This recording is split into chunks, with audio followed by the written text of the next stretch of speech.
Abad Ali and welcome to my YouTube channel Wi-Fi Success Classes. Students, today we have very new and interesting topic. The topic is transformation. So before starting the topic, let's consider what is the transformation. Transformation word जो है बच्चों वो बना है transform से। Transform का means होता है परिवर्तन अर्थात बदलना।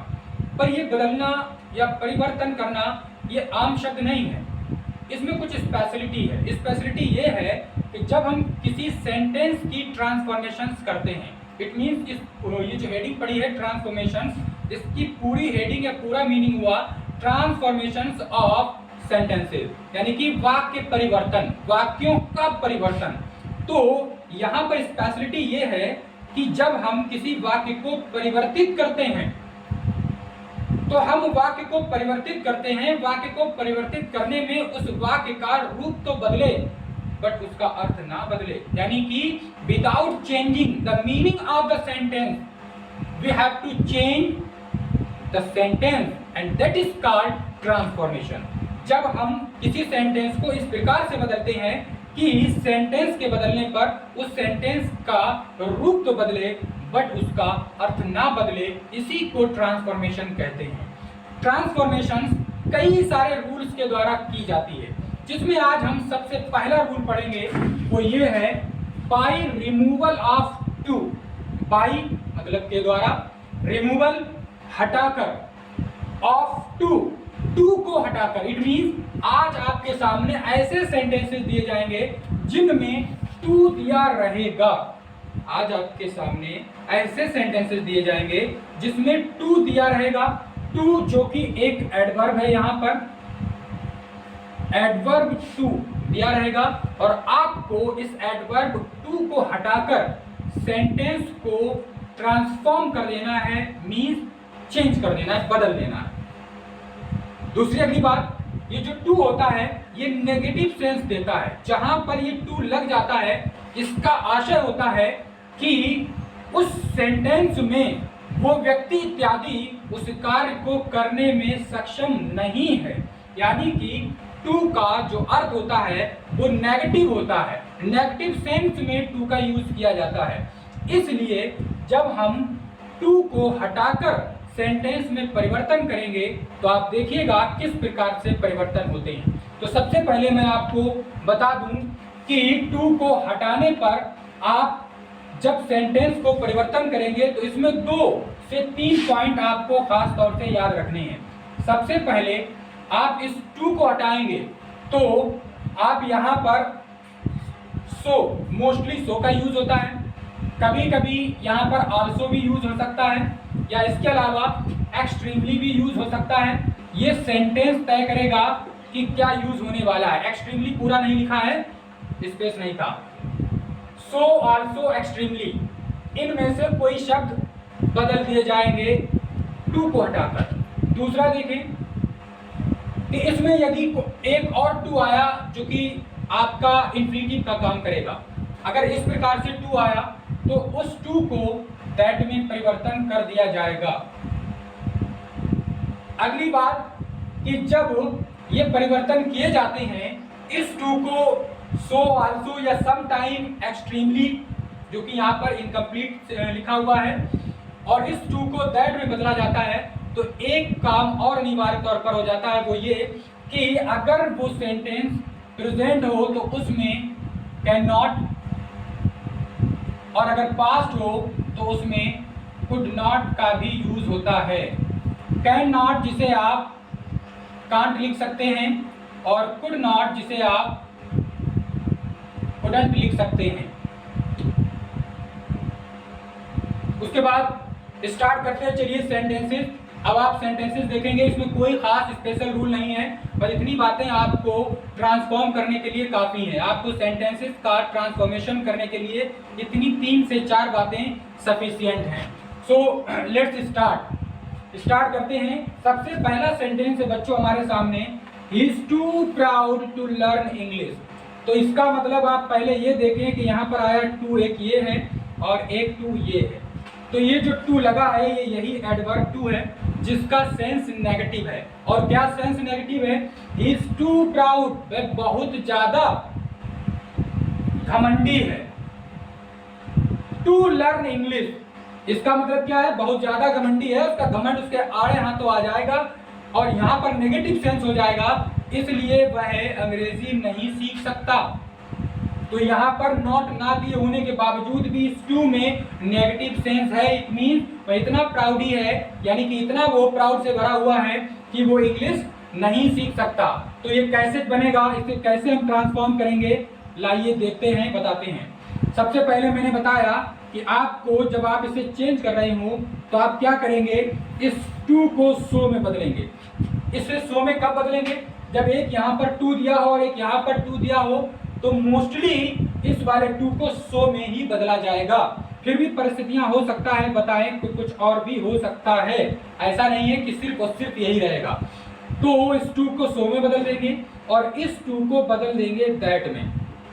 बहुत ही आसान है, इस वाले टू को बदला सो में और इस वाले टू को हटाकर कंजक्शन दैट लगा लिया, क्योंकि हम अब इसे कॉम्प्लेक्स सेंटेंस में चेंज कर देते हैं।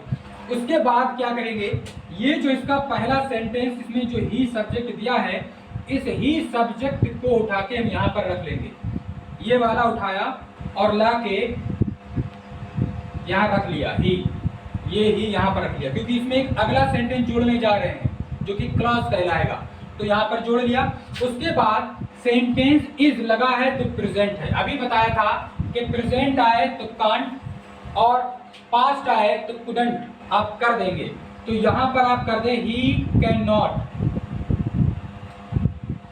और फिर टू के बाद जो बचता है उसको आप पीछे लिख दें और ये आपका ट्रांसफॉर्म हो गया पूरा। तो सेंटेंस आपका ट्रांसफॉर्म ये हुआ, he so proud that he can not learn English, वह बहुत ज्यादा घमंडी है कि वह अंग्रेजी सीख नहीं सकता। तो बच्चों, ट्रांसफॉर्मेशन का मेन जो लक्ष्य होता है वो यही होता है कि वाक्य का परिवर्तन करो जिसमें रूप तो बदले पर अर्थ ना बदले।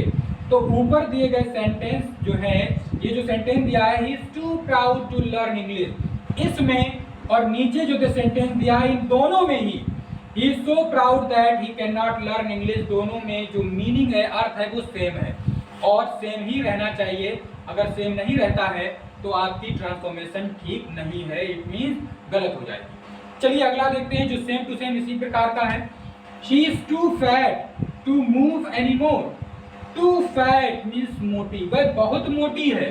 अब जब बहुत मोटी है तो सीधी सी बात है, मूविंग चलना, तो उसे चलने में प्रॉब्लम आएगी, यानी कि वो चल नहीं सकती। तो इसलिए इस सेंटेंस को जब हम ट्रांसफॉर्म करेंगे तो हम यहाँ पर बच्चों टू को बदल देंगे सो में और उसके बाद लिखेंगे फैट और इस टू को बदल देंगे दैट में, और दैट में बदलने के बाद ये वाला सब्जेक्ट उठाकर हम यहाँ पर रखेंगे। अब चूंकि ये प्रेजेंट है इसलिए हम इसमें कैन नॉट का यूज करेंगे, जिसे हम कांट लिख दिया, और उसके बाद टू के बाद जो भी कुछ दिया है, यूं इतना, टू के बाद जो भी दिया है उसको हम जोड़ देंगे, कांट मूव एनी मोर। तो सेंटेंस बना, she is so fat that she can not, यहां पर शी रहेगा, she can not move any मोर, वह बहुत मोटी है कि वह अब और चल नहीं सकती। तो आपने देखा कि किस प्रकार से दोनों में ही सेम रूल को मैंने अप्लाई किया। चलिए चलते हैं नेक्स्ट एग्जाम्पल में। नेक्स्ट जो एग्जाम्पल है वो थोड़ा सा अलग है, थोड़ा सा आप ध्यान देंगे तो आप समझ जाएंगे।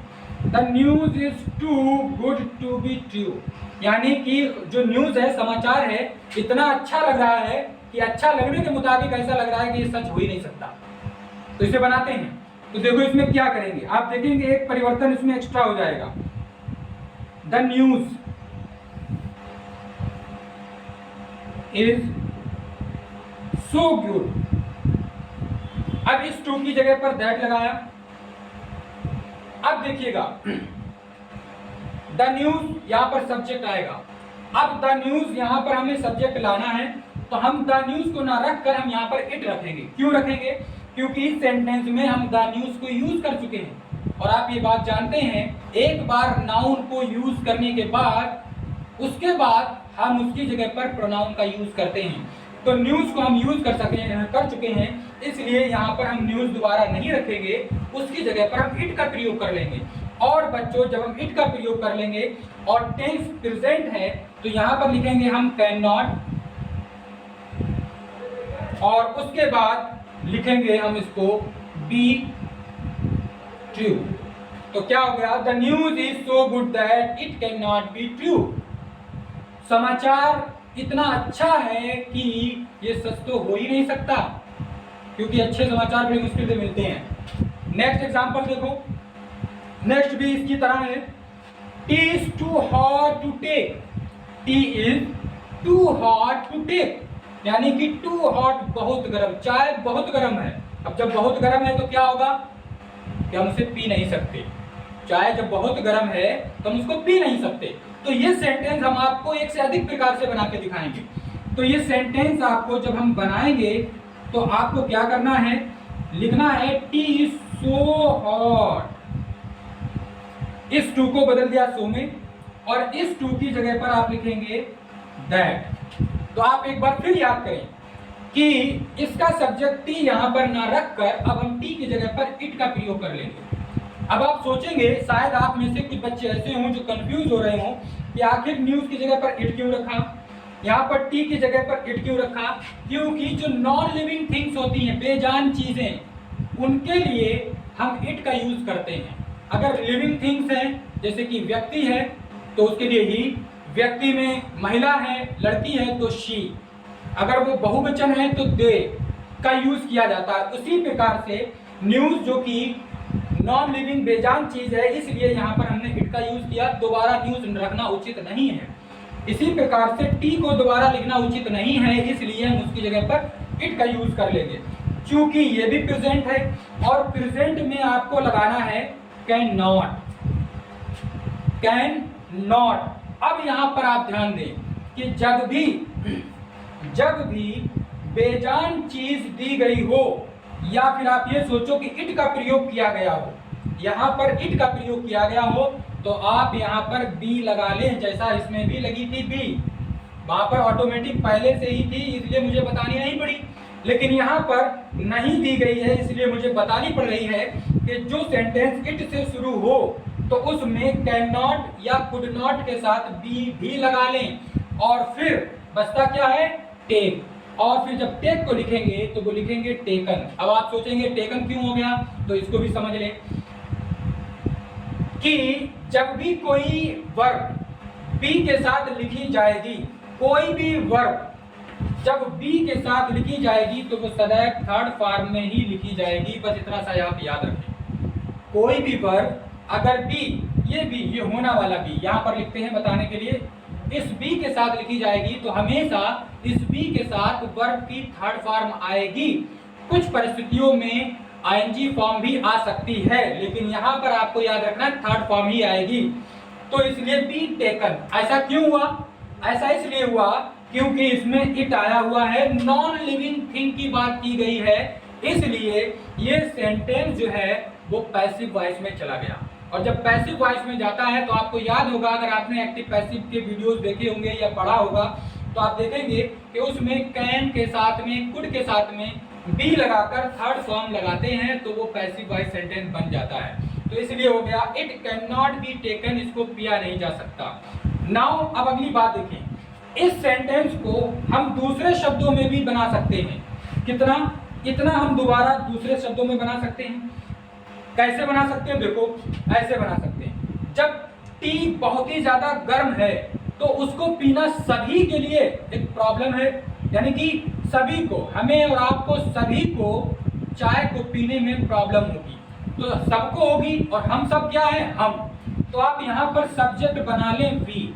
अब आप सोचेंगे कि अभी तक तो कॉपी कर रहे थे, इधर वाला सब्जेक्ट इधर ला रहे थे, इसमें नहीं। तो इसमें अलग बात है, इसमें बात अलग यही है कि गर्म चाय पीना हम सभी के लिए प्रॉब्लम है, इसलिए हमने लिख लिया यहाँ पर हम, और फिर लिखा हमने कैन नॉट टेक। अब हम, जब हमने यहाँ पर बी लगाया तो अब हमें यहाँ पर पिछले वाले सेंटेंस की तरह बी टेकन नहीं करना पड़ेगा, यानी कि पैसिव वॉइस में नहीं बनाना पड़ेगा। तो ये रहा तरीका। अब एक और तरीका है, एक तरीका और ये है कि हम अगर वी ना लगाकर इसकी जगह पर हम लिख ले वन। मैं उसी को इरेज करके उसी की जगह पर लिख रहा हूं, तो इसलिए आप जो है थोड़ा सा ध्यान रखें, चीजों को समझते रहें और जरूरत पड़े तो अपनी कॉपी पे नोट भी करते रहें, क्योंकि स्पेस कम होने के कारण थोड़ा सा मुझे एडजस्ट करना पड़ता है। That's why you also should adjust, आपको भी एडजस्ट करना चाहिए। तो यहाँ पर वन भी किया जा सकता है, वन कैन नॉट टेक, और ज्यादा बेहतर है कि यहाँ पर इट और लगा दें जब आप वन लगा रहे हैं। तो अगर आपको तीनों रूल्स को समझने में प्रॉब्लम क्रिएट हो रही है तो आप कोई एक रूल अपने माइंड में सेट कर लें। चलिए अगला एग्जांपल देखते हैं। अगला एग्जांपल है the old man was too weak to walk. बूढ़ा आदमी बहुत कमजोर था आपकी से पास्ट आया, ये सारे प्रेजेंट थे, पहली बार ये पास्ट आया है। चलिए अच्छी बात है, ताकि आपको पता चल जाए कि अभी तक कैन नॉट लगा था, कुड नॉट भी लगता है। तो बूढ़ा जो था वो बहुत ही कमजोर था, इतना कमजोर था कि कमजोरी के कारण टू वॉक चल नहीं सकता है, क्योंकि टू लग जाने पर नेगेटिव सेंस होता है। तो ये सेंटेंस बच्चों बनेगा, कैसा बनेगा? The old man was so weak. और बच्चों इस टू की जगह पर आप लिखेंगे दैट। यहां से सब्जेक्ट ओल्ड मैन को यहां पर लिखेंगे, बट आप ओल्ड मैन को दोबारा रिपीट ना करके, क्योंकि एक बार हम लिख चुके हैं, रिपीट ना करके उसकी जगह पर ही लिख लेंगे और तब लिखेंगे ही कुड नॉट, और फिर लिखेंगे वॉक। तो ये था आपका ये सेंटेंस। अगला सेंटेंस देखें, the milk is too hot to drink. ये वाला सेंटेंस और अभी आपने ये टी वाला किया था, ये दोनों सेम है। कैसे सेम है? दोनों को एक ही प्रकार से बनाना है। हम बनाएंगे the milk is so hot that it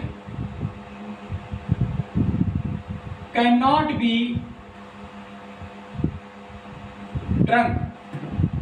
फिर आपको बता दूं कि आप इस सेंटेंस को वी से भी बना सकते हैं, we can not drink it, ठीक इसी ऊपर वाले की तरह है।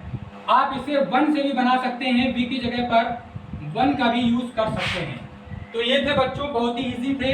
अब चलते हैं हम दूसरी कैटेगरी के एग्जाम्पल्स पर। अब दूसरी कैटेगरी के एग्जाम्पल्स कैसे हैं देखिए, I too have been to Delhi.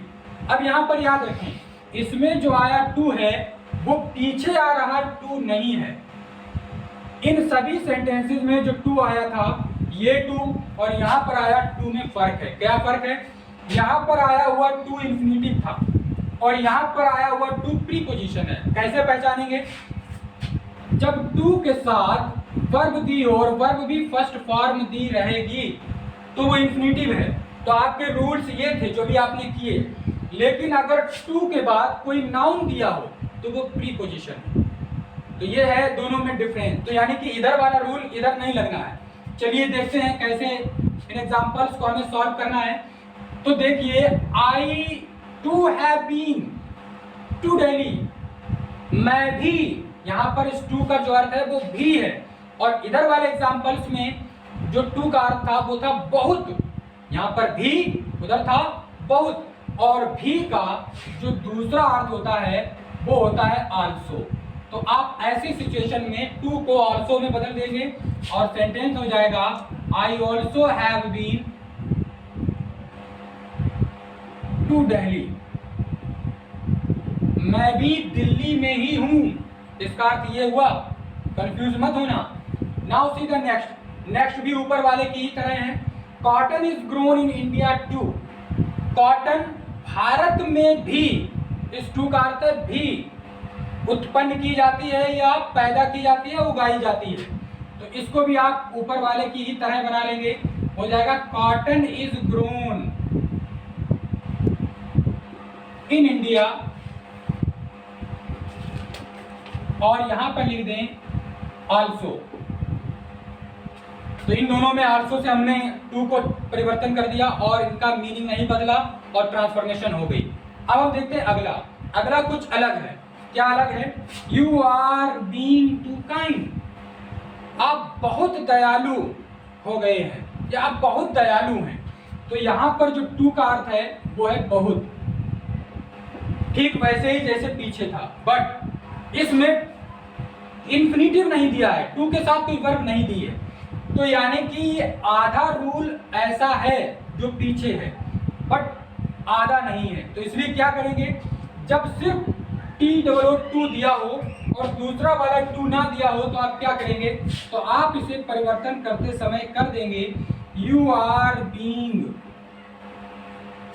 और इस टू को हटाकर आप लिख देंगे एक्सट्रीमली काइंड।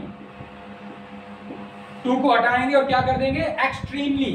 कब? जब सिर्फ TOO दिया हो, एडवर्ब दी हो और इंफिनिटिव टू ना दिया हो, TO2 इंफिनिटिव वर्ब के साथ ना दिया हो, तब आप उसको एक्सट्रीमली कर देंगे। इसके अलावा इस एक्सट्रीमली वाले में एक रूल और भी है जिसका आप यूज कर सकते हैं, और वो ये है कि यदि आप इस एक्सट्रीमली को नहीं लगाते और आप रखते यू आर बीइंग काइंड, और फिर आप पीछे लिख सकते हैं, जिसको मैं ब्रैकेट में बता रहा, बियॉन्ड द प्रॉपर लिमिट। इसको ऐसे भी बनाया जा सकता है, बट आपके लिए कंफर्टेबल इजी है कि आप एक्सट्रीमली लगा लें। यही रूल नेक्स्ट एग्जांपल में भी लगेगा। नेक्स्ट एग्जांपल है शी वॉज टू पोलाइट, वह बहुत ही विनम्र है। तो देखिएगा आप इसको भी कर दें शी वॉज एक्सट्रीमली पोलाइट। इसको भी आप बियॉन्ड द प्रॉपर लिमिट से बना सकते हैं और आप इसमें कर सकते हैं she was polite beyond the proper limit. यानी कि अगर आप एक्सट्रीमली को हटाकर पीछे, एक्सट्रीमली यहीं पर लगता है लेकिन आप बियॉन्ड द प्रॉपर लिमिट लगाएंगे तो वो पीछे लगता है। इस बात का आप खास तौर से ध्यान रखें। Now see the next example. Next example जो है वो थोड़ा सा और अलग हटके है। क्या थोड़ा सा अलग हटके है? चलिए देखते हैं। He is too strong for me. For me एक नया कंसेप्ट आया हुआ है, फॉर मी। चलिए देखते हैं क्या करेंगे। थोड़ा सा डिफिकल्ट है, थोड़ा सा फोकस करें। ही इज सो स्ट्रॉन्ग, इस टू को आप सो में बदल देंगे और इस फॉर की जगह पर आप दैट लगाएंगे, जैसे पीछे टू की जगह पर दैट लगाया था। क्या लिखा? ही सो स्ट्रॉन्ग दैट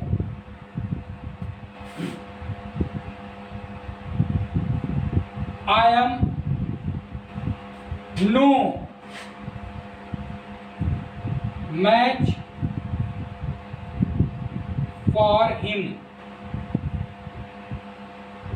अब इसका अर्थ समझते हैं तब आप समझेंगे, क्योंकि काफी एकदम बहुत कुछ बदल गया है। He is too strong for me, वह मेरे लिए बहुत ही स्ट्रांग है, यानी कि ज्यादा ताकतवर है। इसका मतलब ये हुआ कि he is so strong, वह बहुत ही स्ट्रांग ताकतवर है, that कि I am no match, मेरा कोई उससे मैच ही नहीं है, यानी कि मैं उसके साथ मैच नहीं खा सकता ताकत में। नो मैच फॉर हिम, उसका मेरा कोई तालमेल या मैच नहीं है, वो ताकतवर ज्यादा है। एक और तरीका है जिससे इजी है, वो ये है कि अगर आप इसको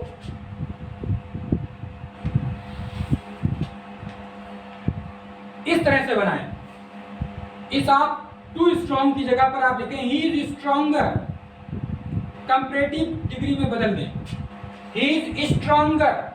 और जब कंपैरेटिव डिग्री में बदला जाता है तो बच्चों देन लगता है। अभी पीछे दैट लगाया था, अब इसमें क्या लगा रहे हैं? Than. He is stronger than, और तब आप फॉर मी की जगह पे लिख देंगे आई एम। हो गया, he is stronger than I am. इसका क्या मीनिंग हो गया? वह ज्यादा ताकतवर है देन आई एम, मुझसे, यानी कि मुझसे ज्यादा वह ताकतवर है। तो आपको ये वाला इजी लग रहा होगा, तो आप इसको अपना नोट कर लें और अपने दिमाग में डाल लें। Now see the next example. अगला एग्जांपल देखते हैं। अगला एग्जांपल भी ऊपर वाले के ही जैसा है। क्या है? he is too dull for a sportsman. He is too dull, वह बहुत ही कमजोर है, नीरस है। डल का मतलब नीरस, जो एक्टिव ना हो, जो आलसी हो। For a sportsman, एक खिलाड़ी बनने के लिए, खिलाड़ी एक्टिव होते हैं, जो ढीला है, लेजी है, वो एक अच्छा खिलाड़ी नहीं हो सकता। तो इसलिए इसको हम कैसे बनाएंगे? इसको हम बनाएंगे he is so dull। इस फॉर की जगह पे आप लगाएंगे दैट, उसके बाद ये वाला सब्जेक्ट ही यहां पर लिख लेंगे, और फिर वही कंसेप्ट, कौन सा? कैन नॉट वाला। ही can not be a sports man. तो क्या इसका अर्थ हो गया? वह बहुत ही आलसी है या नीरस है या कमजोर है। That he can not be a sportsman, कि वह एक खिलाड़ी नहीं हो सकता। आगे बात समझ में? नेक्स्ट एग्जांपल देखते हैं। टी इज टू स्वीट, अधूरा अधूरा सा लग रहा। ही इज टू इंटेलिजेंट, तो इन दोनों को ही आपको इस वाले रूल से बनाना है। He is stronger than I am, इस वाले रूल से। कैसे बनेगा? चलिए देखते हैं। लिखते हैं हम टी इज, चाहे तो आप इसे इस रूल से भी बना सकते हैं, एक्सट्रीमली से भी, जो भी आपको इजी लगे। तो आप यहां पर कर सकते हैं T is extremely,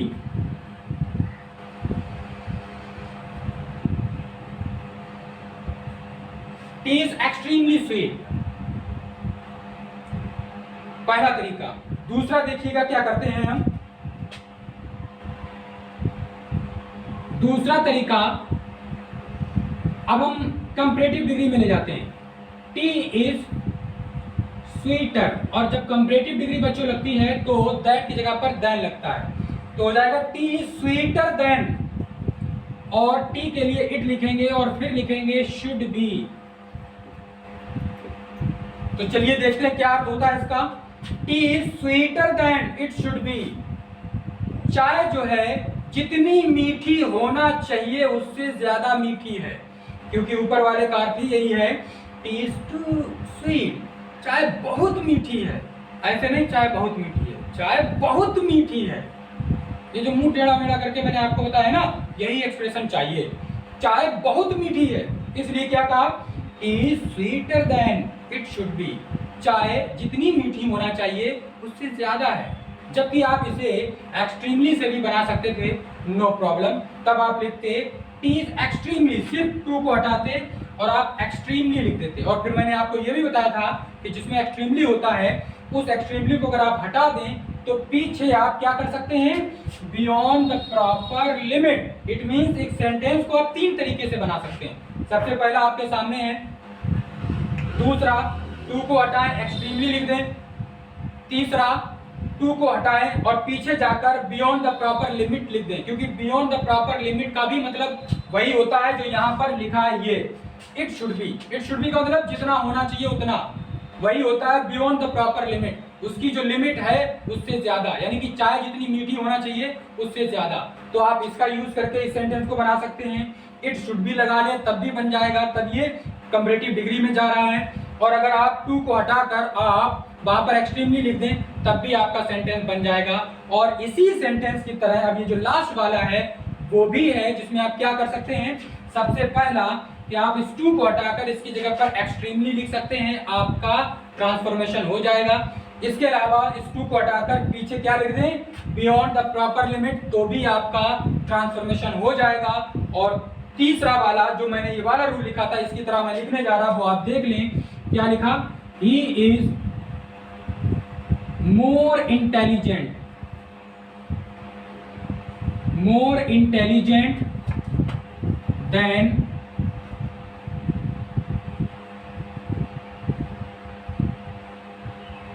he should be. अब आप सोचेंगे इसमें मोर कहां से आया? मोर ये आया कि इंटेलिजेंट को कंपैरेटिव डिग्री में लिखना है, और जब इंटेलिजेंट को कंपैरेटिव डिग्री में लिखते हैं तो मोर इंटेलिजेंट हो जाता है, इंटेलिजेंट मोर इंटेलिजेंट, और सुपरलेटिव डिग्री मोस्ट इंटेलिजेंट। वैसे ही जैसे स्वीट का स्वीटर स्वीटेस्ट हो जाता है, तो किसी किसी में मोर और मोस्ट लगकर कंपैरेटिव और सुपरलेटिव डिग्री बनाई जाती। तो बच्चों ये था आज का हमारा टॉपिक, जिसमें आपने ट्रांसफॉर्मेशन पढ़ी, और ट्रांसफॉर्मेशन का सबसे पहला टॉपिक पढ़ा क्या, बाय रिमूवल ऑफ टू। आपने पढ़ा कि एडवर्ब टू को रिमूव करके आपको किसी सेंटेंस को कैसे बदलना है और बदल कर उसे ट्रांसफॉर्म करना है, क्योंकि ट्रांसफॉर्म का मतलब ही यही होता है कि वाक्य परिवर्तन, सेंटेंस का चेंजमेंट। इसकी स्पेशलिटी ये होती है सेंटेंस का परिवर्तन तो हो पर उसका अर्थ ना बदले। It mean transformation of the sentences is the change that modify the structure of the sentence but not the meaning. Hindi में अगर कहें तो ट्रांसफॉर्मेशन अर्थात वाक्य परिवर्तन वह नियम है जिसमें वाक्य का परिवर्तन होने पर वाक्य का रूप या प्रारूप स्वरूप तो बदले बट उसका अर्थ ना बदले। तो बच्चों अगर आज की वीडियो आपको पसंद आई हो तो प्लीज हमारे इस वीडियो को शेयर करें, कमेंट्स करें और लाइक करें, और अगर आप इस चैनल पे नए हैं तो प्लीज हमारे इस चैनल को सब्सक्राइब करें, और सब्सक्राइब करने के साथ साथ बेल आइकन को प्रेस करना ना भूलें। और याद रहे कि जब आप बेल आइकन को प्रेस करेंगे तो बेल आइकन को प्रेस करते समय आपको याद रखना है कि वहां पर आपको 3 बेल मिलेंगी, जिसमें से आपको नोटिफिकेशन वाली बेल को प्रेस करना है जो सबसे ऊपर दी रहेगी, जिसमें ऑल लिखा होगा। That's it.